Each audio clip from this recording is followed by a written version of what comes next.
अस्सलाम वालेकुम viewers, how are you. आप देख रहे हो मेरा YouTube channel English literature and linguistics. आज की इस वीडियो में हम डिस्कस करेंगे clauses, principal clauses and subordinate clause. Basically ये भी एक इम्पोर्टेंट टॉपिक है ग्रामर में। जब भी हम ग्रामर में बात करते हैं तो क्लासेस जो होती हैं वो बहुत ज़्यादा इम्पोर्टेंस रखती हैं। तो हम इनको डिफरेंट टर्म से या डिफरेंट कैटेगरीज़ के हिसाब से स्टडी करेंगे, जिसमें प्रिंसिपल क्लासेस भी होंगे या सबऑर्डिनेट क्लासेस भी होंगे। तो चलते हैं वीडियो की जानिब और देखते हैं कि क्लासेस होते क्या हैं, प्रिंसिपल क्लासेस क्या होते हैं और सबऑर्डिनेट क्लासेस क्या होते हैं। Clauses, principal clauses and subordinate clauses. तो सबसे पहले हम क्लास को देख लेते हैं।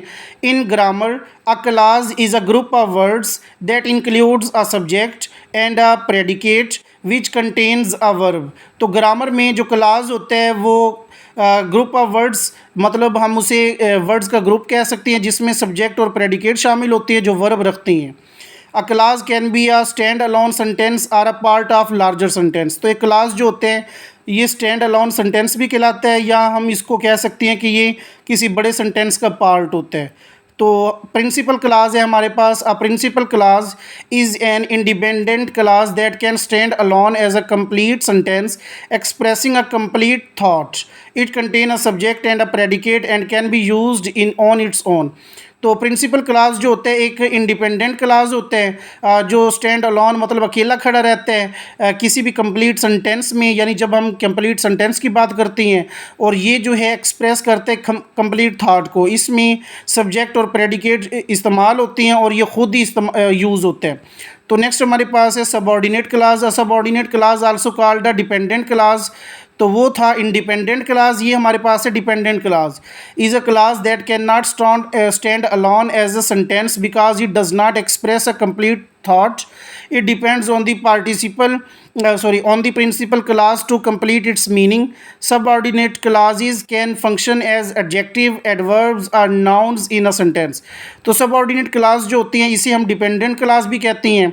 तो ये कैसा क्लास होता है जो मतलब अकेला नहीं खड़ा होता, जैसा कि प्रिंसिपल क्लास खड़ा होता है, ये उस तरह का नहीं होता, ये बल्कि उसके बरक्स होता है, डिफरेंट होता है एज अ सेंटेंस में, because it does not express a complete thought. क्योंकि प्रिंसिपल क्लास जो होते हैं वो कंप्लीट थाट को एक्सप्रेस करते हैं, जबकि सबऑर्डिनेट क्लास जो है वो कंप्लीट थाट को एक्सप्रेस नहीं करता।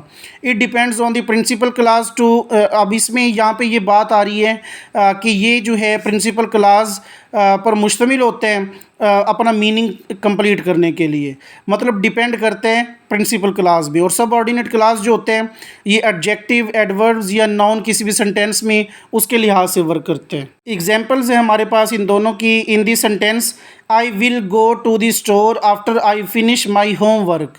तो अब ये हमारे पास एक सेंटेंस था, इसमें हम प्रिंसिपल क्लास देखेंगे कौन सा है। अब इसमें प्रिंसिपल क्लास जो है I will go to the store, ये हमारे पास क्या है, प्रिंसिपल क्लास है। तो बेसिकली जिसको हम इंडिपेंडेंट क्लास भी कहते हैं। और इसमें सबऑर्डिनेट क्लास ढूंढें तो कौन सा मिलेगा, तो नेक्स्ट जो हमारे पास सेंटेंस में इसी का जो नेक्स्ट पार्ट है, after I finish my homework. तो after I finish my homework खुद मीनिंग फ्राहम नहीं कर रहा।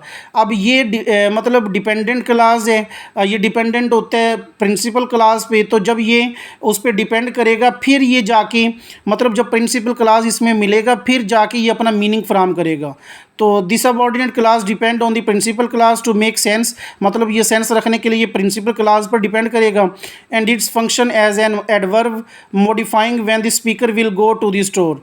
तो इसका जो फंक्शन है एज एन एडवर्ब तब मॉडिफाई होगा जब स्पीकर जो है स्टोर पे जाएगा, तब ये हमें सेंटेंस जो है वाज़े तौर पे सामने आएगा।